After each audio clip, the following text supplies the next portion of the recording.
En manchette aujourd'hui, rénovation de l'église. Saint-Ignace de Loyola empruntera 200 000 pour faire avancer le dossier. Bonjour à tous et bienvenue à votre bulletin d'information en ce 5 février 2026. Alain Bellumeur au pupitre. Donc, on débute par un tour d'horizon de la séance du Conseil à l'île Saint-Ignace. Séance quand même assez chargée qui a eu lieu en début de semaine. Donc, Saint-Ignace de Loyola empruntera 200 000 pour faire avancer le dossier de la réfection de l'église. Ça sera un emprunt de façon temporaire, ce montant de 200 000 Ça servira à financer les frais liés aux honoraires professionnels pour la préparation des documents nécessaires à la mise aux normes du centre multifonctionnel. On parle de l'Église. On parle bien sûr d'un dossier qui fait jaser depuis plusieurs années. Le règlement adopté lors de la séance mensuelle de février, ça s'est tenu mardi, est lié à une subvention dans le cadre du programme du gouvernement du Québec, le PRECIM. Les montants rattachés au projet seront subventionnés à 65 %. La municipalité a reçu la confirmation de cette subvention de Québec lundi. Lors de l'Assemblée, mardi, les élus ont déposé un avis de motion concernant le projet, puis adopté le règlement portant le numéro 576-2026. On écoute un extrait. Avis de motion, règlement d'emprunt temporaire. Préparation des plans de devis et études mise aux normes de la rénovation de l'Église. Un avis de motion est donné concernant un règlement d'emprunt temporaire visant à la préparation des plans, devis et études nécessaires au projet de la rénovation. L'objectif est de mettre le bâtiment aux normes et d'assurer la sécurité des lieux. Le système de chauffage est actuellement rendu à un niveau critique. Sans intervention, cela comporte des risques importants, notamment l'impossibilité de chauffer adéquatement le bâtiment, des risques de gel et débris majeurs, ce qui favoriserait une détérioration accélérée du bâtiment et de l'immeuble. Les enjeux de sécurité pour les usagers et le personnel, ainsi qu'une possible fermeture permanente du bâtiment. Le conseil municipal s'est réuni récemment afin de discuter de ce projet d'envergure et convient qu'il est nécessaire d'aller de l'avant dès maintenant, vu le temps qui est limité avec la subvention du PRECIM. On rappelle également que les estimations réalisées en 2021, les coûts de démolition du bâtiment étaient évalués à près de 1,4 million de dollars, ce qui représentait un impact financier majeur pour la municipalité sans répondre à aucun besoin. La première étape consiste donc à concrétiser les plans et devis et à réaliser les études requises afin d'obtenir un portrait plus clair des travaux et des coûts réels. Les démarches sont essentielles afin de ne pas perdre l'aide financière potentielle du PRECIM qui peut subventionner jusqu'à 65 % des coûts admissibles jusqu'à un maximum de 10 millions, ce qui n'est pas l'intention de se rendre à un montant aussi élevé du conseil municipal. Les recours à un emprunt temporaire permettraient d'utiliser les sommes selon les besoins réels au fur et à mesure de l'avancement du dossier en attendant la confirmation de l'aide financière. Donc, concrètement, c'est que pour pouvoir réaliser les plans, il faut des sous. Pour pouvoir le faire, on doit faire un emprunt temporaire de 200 000 $. Ça ne veut pas dire qu'on va investir 200 000 $. Ça veut dire qu'en fonction des plans et devis, des experts qu'on va embaucher, on va avoir besoin de prendre des liquidités. Il nous faut un emprunt pour pouvoir le faire. Donc, ça me prendra un proposeur. Vincent Bert. Donc, l'avis de motion. Donc, Vincent Bert donne l'avis de motion.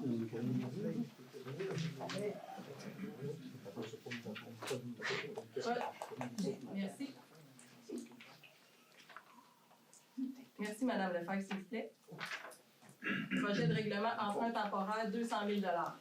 Le Conseil adopte le projet de règlement autorisant un emprunt temporaire afin de payer les honoraires professionnels requis pour des projets d'immobilisation. Donc, ça me prendra un proposeur, M. Christian Valois, en appuyant M. Jean Latour. Est-ce que tout le monde est en faveur? Oui. Adopté à l'unanimité. L'Église, on le rappelle, appartient à la municipalité depuis déjà quelques années.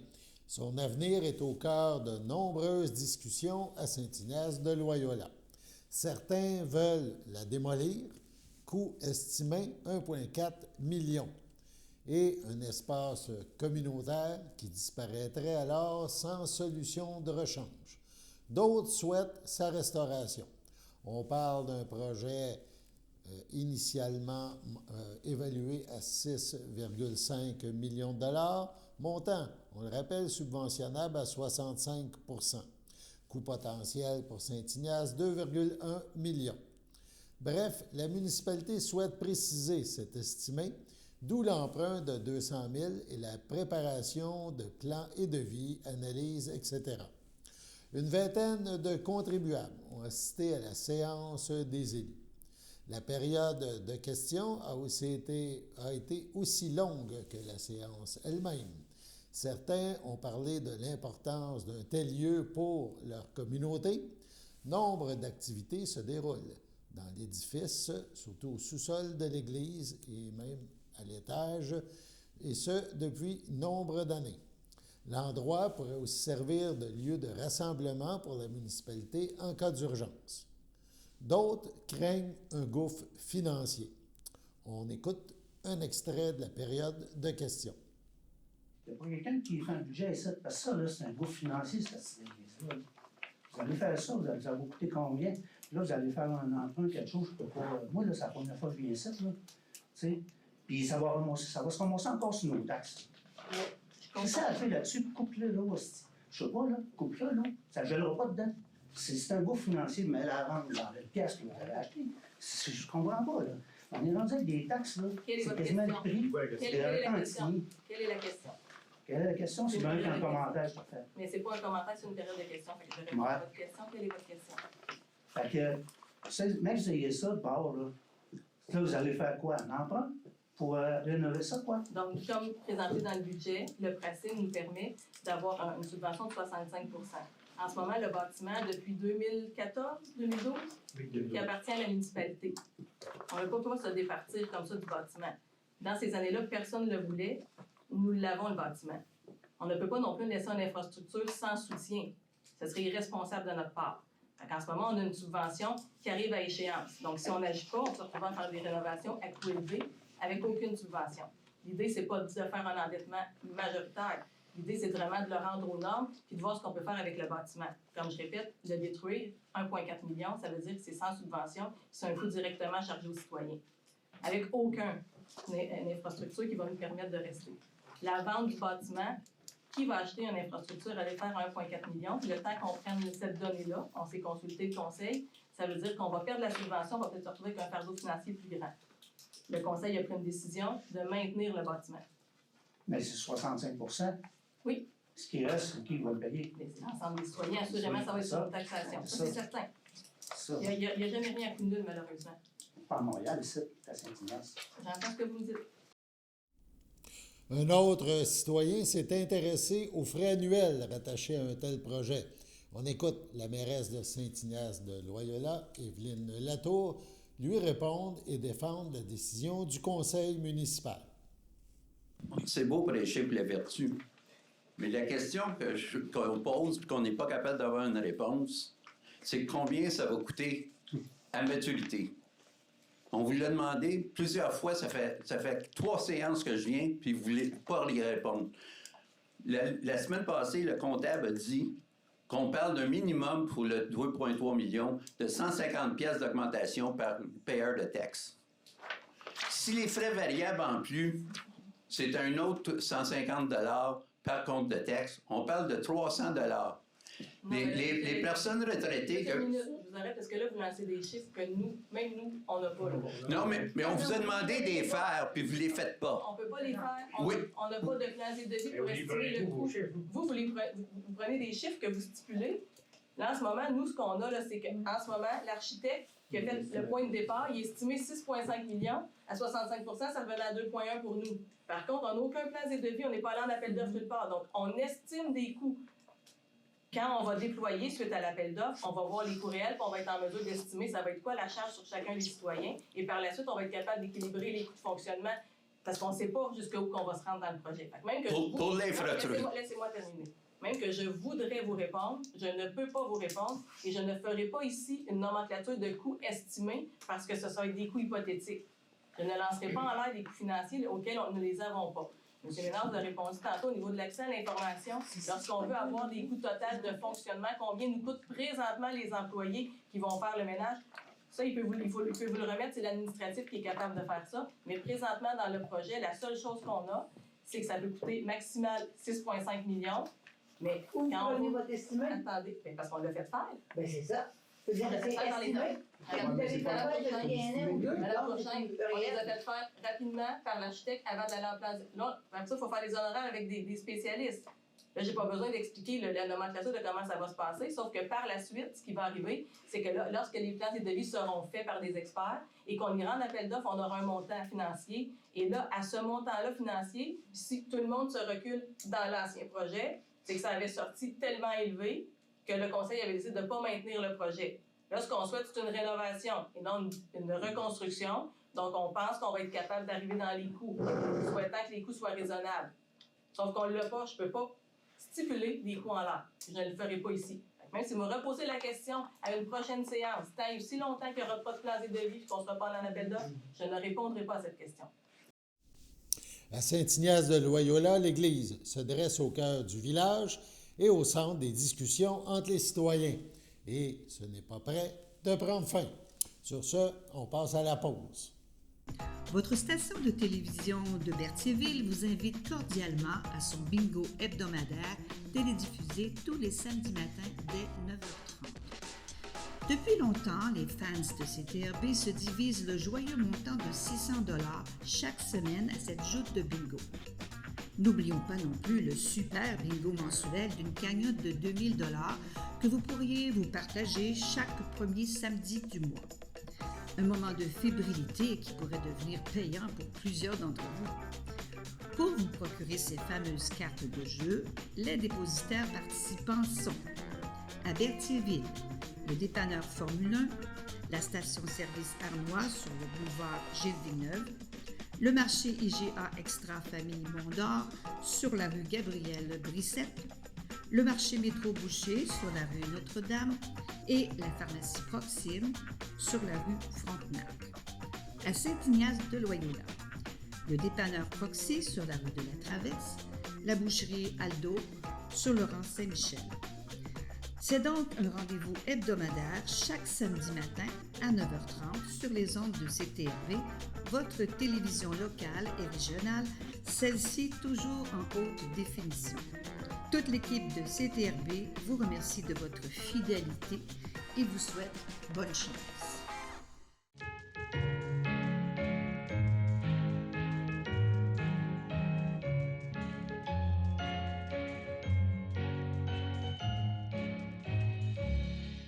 Les anniversaires en ce 5 février, le CABA souhaite bonne fête à Yvette Fleury et la FADOC de l'île du Pas souhaite un heureux anniversaire à Jocelyn Clément, à Denis Ouellette et à Madeleine Courchaine. C'est votre anniversaire aujourd'hui, 5 février. Eh bien, toute l'équipe de CTRB se joint à moi et vous souhaite un heureux anniversaire. On poursuit la tournée, si on peut dire, du conseil municipal à Saint-Ignace de Loyola, un petit tour d'horizon. Parmi les autres sujets qui ont été discutés à l'Assemblée du 3 février, il a été question de la gestion des eaux et de la vérification du réseau d'aqueduc. On écoute. Gestion des actifs d'eau, PGAO. Ce point vise à confirmer l'engagement de la municipalité dans une démarche de gestion des actifs municipaux en eau. Donc, la municipalité s'engage à élaborer et à mettre en œuvre un plan de gestion des actifs en eau afin d'optimiser la gestion de ces actifs municipaux. Transmettre au ministère des Affaires municipales et de l'Habitation plus tard le 15 octobre 2026 le sommaire du PGA ainsi que les informations requises par celui-ci. Cette démarche nous permettra une gestion plus durable, structurée et préventive des infrastructures en eau potable, d'eau usée et pluviale. Ça vous prendra un proposeur. M. Jean Latour, en appuyeur. M. Christian Michaud, est-ce que tout le monde est en faveur? Oui. C'est adopté à l'unanimité. Vérification du réseau d'aqueduc et des points d'eau. Le Conseil confirme que la vérification du réseau d'aqueduc et des points d'eau a été réalisée. Il est à rappeler que le schéma de couverture de risque en sécurité incendie 2434 prévoit un plan de mise en œuvre dont certaines actions relèvent de l'autorité municipale de Saint-Ignace de Loyola, notamment celles visant à la mise en place de mécanismes de contrôle et d'entretien du réseau d'aqueduc et de points d'eau. Donc, ça me prendra un proposeur, M. Christian Valois, en appuyeur, M. Louis-Charles Guertin. Est-ce que tout le monde est en faveur? Oui. C'est adopté à l'unanimité. Le conseil municipal à Saint-Ignace-de-Loyola a aussi accepté l'offre de service de DCA comptable professionnel agréé, incorporé, pour l'année 2026. On écoute. Offre de service DCA comptable professionnel agréé, service professionnel 2026. Le Conseil accepte l'offre de service de la firme DCA comptable professionnel agréé pour l'année 2026. Il est résolu d'accepter l'offre d'assistance et de préparation à la conciliation des feuilles de travail pour un montant estimé à maximum 6 950 avant taxe. D'accepter l'offre de service pour l'audit des états financiers pour l'année 2026 au montant de 16 150 avant taxe. Ça prendra un proposeur. M. Christian Michaud, un appuyeur. M. Jean Latour. Est-ce que tout le monde est en faveur? Oui. Adopté à l'unanimité. Offre de service DCA comptable professionnel agréé, assistance administrative 2026.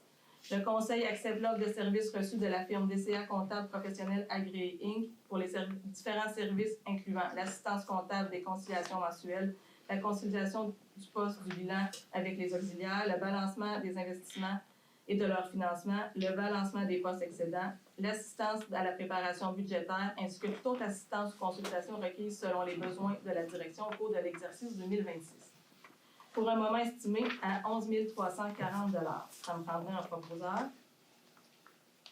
M. Louis-Charles Guertin, un appuyeur, M. Christian Michaud. Est-ce que tout le monde est en faveur? Oui. C'est adopté à l'unanimité. Terminons cette visite de Saint-Ignace par deux autres sujets. Il a été question de sécurité civile et de comité de démolition. Désignation d'un coordonnateur substitut à la sécurité civile. Donc, le Conseil m'a désigné, moi, Evelyne Latour, mairesse de Saint-Ignace, à titre de coordonnatrice substitut de la sécurité civile afin d'assurer la continuité des opérations en cas d'absence du coordonnateur principal. Ça me prendrait un proposeur, Louis-Vincent Bach, un appuyeur, M. Jean Latour. Est-ce que tout le monde est en faveur? Oui. Adopté à l'unanimité. Constitution d'un comité responsable des contrôles des démolitions. Conformément au règlement municipal, la recommandation initiale prévoit la désignation de 3 élus pour siéger au comité responsable des contrôles de démolition. Toutefois, afin d'assurer une transparence complète et une prise de décision collective, il est précisé que les recommandations du comité seront présentées à l'ensemble du conseil municipal. Les décisions finales relèveront du conseil municipal dans son ensemble. Ainsi, le comité responsable du contrôle des démolitions sera formé de l'ensemble des élus, incluant la mairesse. Ça me prendrait un proposeur, Louis-Vincent Bach, un appuyeur, Mme Chloé Laforêt. Est-ce que tout le monde est en faveur? Oui. C'est adopté à l'unanimité. Et dans le cadre du projet de reconstruction des infrastructures portuaires du traversier reliant Sorel-Tracy et Saint-Ignace-de-Loyola, la Société des traversiers du Québec, a-t-on appris, réalise actuellement une étude sur les potentielles répercussions économiques du projet sur les commerces locaux et ceux utilisant les services du traversier. On rappelle que le projet de restauration des infrastructures portuaires selon la STQ vise à assurer la pérennité et la sécurité des installations. Il vise aussi à moderniser et sécuriser les infrastructures portuaires sur les deux rives du fleuve. Reconstruction des embarcadères, réparation et reconstruction des quais sur les deux rives et prolongement de celui de Saint-Ignace-de-Loyola. Modification des infrastructures pour les adapter à la géométrie des futurs navires, remplacement des bâtiments de service, mise à niveau des dispositifs d'amarrage, reconstruction des systèmes de défense, installation des dispositifs pour la recharge électrique des nouveaux navires, remplacement des appareils de levage, bref, plein de choses à faire. Dans un message envoyé aux entreprises commerciales situées à proximité des installations, les installations de la société, l'organisme donc rappelle que l'échéancier de construction reste à déterminer. La STQ prévoit cependant débuter les travaux en 2029 pour une durée estimée à 4 ans. Quels sont les objectifs et quel est le déroulement de l'étude sur les répercussions économiques? Pour obtenir des réponses, la STQ a mandaté la firme AECOM pour réaliser l'étude sur ses répercussions économiques liées au projet et touchant évidemment les commerces des deux rives. Le but de l'étude est de comprendre ces répercussions potentielles des travaux sur l'activité économique des commerces situés à proximité des infrastructures portuaires et ceux utilisant les services du traversier. Recueillir les attentes et les préoccupations des commerçants, recueillir leurs suggestions pour limiter les perturbations. On veut identifier des mesures d'accompagnement adaptées pour soutenir les commerces pendant la durée des travaux. Ce mois-ci, un employé de la firme pourrait communiquer avec des entreprises de Saint-Ignace, de Berthierville, des alentours, afin de remplir un questionnaire. Ce dernier a été conçu pour recueillir auprès d'un échantillon de commerces des informations sur leurs activités économiques ainsi que sur leurs attentes et préoccupations envers le projet. Les données collectées seront traitées de manière confidentielle, nous dit-on, et utilisées uniquement dans le cadre de cette étude. Sur ce, on passe à la pause.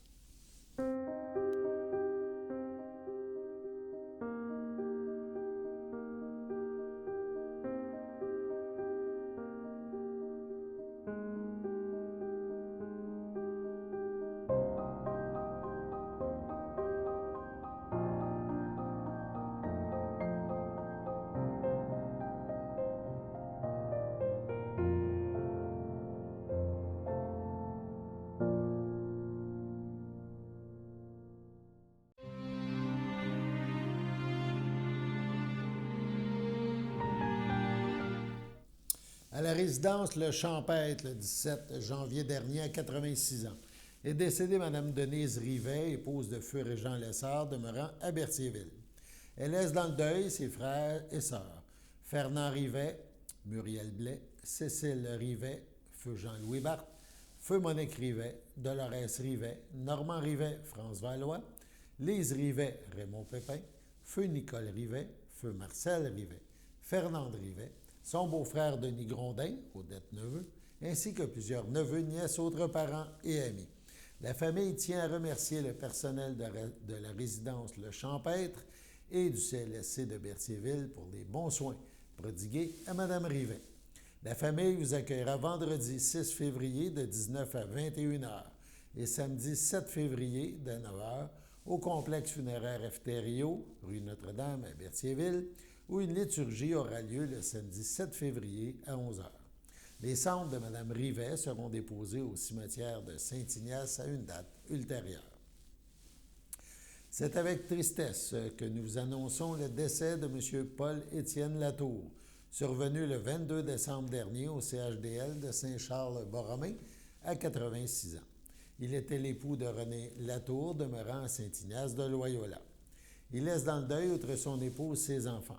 Francis Latour, Christine Lanièce, Élise Latour, Sylvain Lavallée, ses petits-enfants, Quentin Lanièce Latour, Jérémie et Arnaud Lavallée, ainsi que Alizée, la belle-fille de Francis. Ses frères, Régent Latour, feu Claire Latour, Jean-Claude Latour, feu Élise Valois et sa conjointe Rita Lépine, feu Jean-Charles Latour, Lise Mondou, Richard Latour, Gaétane Valois. Ses beaux-frères et ses belles-sœurs, feu Jean-Côme Latour, Lise Bergeron, Roch Latour, feu Lise Thibault, Martine Latour, Gaston Rochette, feu Christiane Latour, feu Jean-Yves Blanchet, ainsi que plusieurs neveux, nièces, autres parents et amis. La famille vous accueillera samedi 7 février dès midi au complexe funéraire Efterio, 741 Notre-Dame à Berthierville. Suivra une liturgie à la chapelle du complexe à 15 h. À Joliette, le 20 janvier dernier, à l'aube de ses 87 ans, est décédé M. José Maria Carballo, époux de Marie-Claude Chapdelaine, demeurant à Saint-Barthélemy. Il laisse dans le deuil, outre son épouse, ses enfants, Marie-Josée, Martin Sinotte, Claude, Joanny Saint-Germain, ses petits-enfants, Maxime, Luna, Léonard et Alice. Son arrière-petite-fille Rosalie, plusieurs beaux-frères, belles-sœurs, neveux, nièces, autres parents et amis. La famille vous accueillera dimanche 8 février, 11h, au complexe funéraire Thériault à Berthierville. Une célébration de sa vie aura lieu le même jour à 14h en la chapelle du complexe. À son domicile, le 1er janvier dernier, à l'aube de ses 64 ans, est décédée Mme Julie Poisson, conjointe de Pierre Roy, demeurant à Berthierville. Elle laisse dans le deuil, outre son conjoint, ses enfants. Geneviève Sénécal, Jonathan Despots, Sophie Sénécal, Pierre, Alice Roy Hendrix Coulombe, Isaac Roy, sa belle-fille Katia Brouillette, sa petite-fille Océane Despots, son frère et sa sœur Denis Poisson, Julie, Hélène Poisson, ainsi que ses neveux, nièces, autres parents et amis. La famille vous accueillera lundi 9 février 13h au complexe funéraire Thériault à Berthierville. Suivra un hommage au salon à 17h. Au centre hospitalier de la Naudière, le 24 janvier, à 77 ans, est décédée Mme Lucie Frappier, épouse de M. André Hainaut, demeurant à Berthierville. Outre son époux, elle laisse dans le deuil ses enfants, Marc-André, Éric, Claire, ses petits-enfants, Tommy, Alexis, Kim et Laurie, ses frères et sœurs, Fernand, Luc, Céline Gravel et Chantal, Sylvain Desrosiers, ses beaux-frères et belles-sœurs, Denise, Armand, Marie Pellerin, Annette, ainsi que plusieurs autres parents et amis. La famille vous accueillera vendredi 13 février 10h au complexe funéraire Thériault à Berthierville. Une liturgie de la parole suivra à la chapelle du complexe à 13h. L'inhumation de Mme Frappier aura lieu à une date ultérieure. Sur ce, on passe à la météo.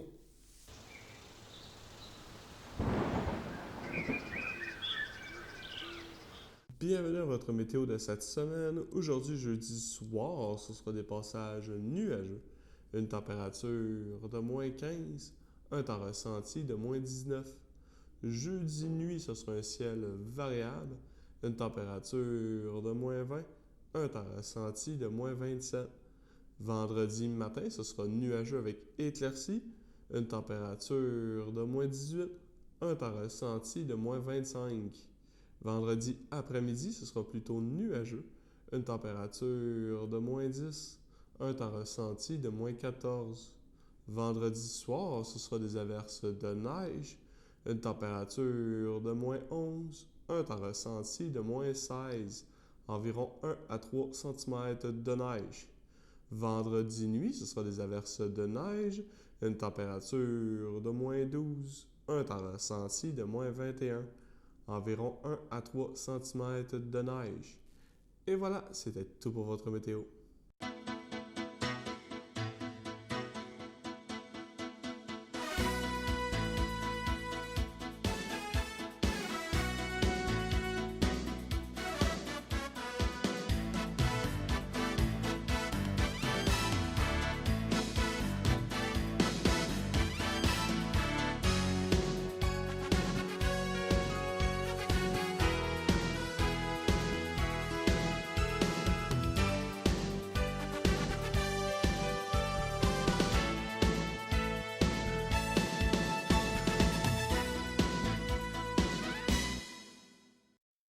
Sachez que vous pouvez nous faire part de vos commentaires, soit pour une annonce gratuite sur notre babillard ou toute autre suggestion en nous rejoignant par téléphone au 450-836-5103, 450-836-5103, ou bien par courriel tvcberthierville@hotmail.com, sur Facebook en écrivant Facebook CTRB. Et surtout, n'hésitez pas à visiter notre chaîne YouTube afin d'y retrouver une grande partie de notre programmation sur YouTube CTRB. Les émissions sont classées par catégorie, vous permettant de chercher moins longtemps.